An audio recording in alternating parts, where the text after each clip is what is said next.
بسم اللہ الرحمن الرحیم۔ السلام علیکم ورحمۃ اللہ وبرکاتہ۔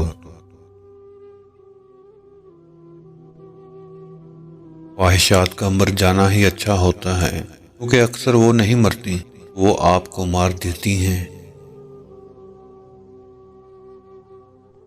6 سال کا عرصہ، لا تعداد یادیں، وہ وعدے، وہ قسمیں، وہی جدا نہ ہونے کی یقین دہانیاں۔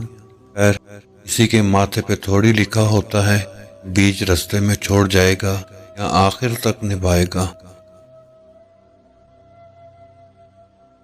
لوگوں کی سازشیں آپ کا کچھ نہیں بگاڑ سکتی۔ قرآن کہتا ہے تمہارا رب بہترین چال چلنے والا ہے۔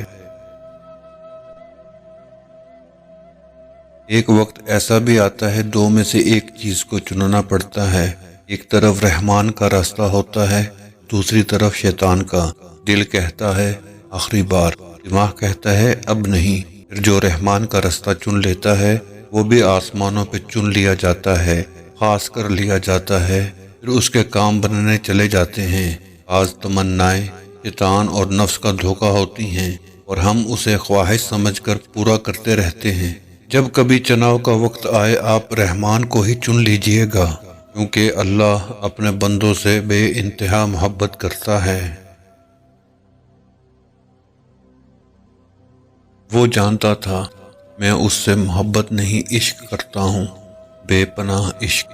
وہ جانتا تھا وہ میری کمزوری بن چکا ہے، کوئی بات نہیں بھی ہوتی تھی وہ لڑ کر خفا ہو جاتا تھا، پاگل سا ہو جاتا تھا میں، بات بات پر آنسو ٹوٹ کر گرنے لگتے تھے۔ اس کی ناراضگی میرا اس دنیا سے دل اچاٹ کر دیتی تھی۔ ہر چیز سے واقف ہوتے ہوئے بھی اس نے میری زندگی کو ہمیشہ ہمیشہ کے لیے درد سے بھر دیا۔ نہ جیتا ہوں نہ مرتا ہوں، اس خالی ذہن کے ساتھ زندگی گزارے چلا جا رہا ہوں، لیکن اس نے سب کچھ چھین لیا مجھ سے، خوشی کا ہر احساس، ہر وجہ، اور میری زندگی کو ہمیشہ کے لیے اندھیروں کے حوالے کر دیا۔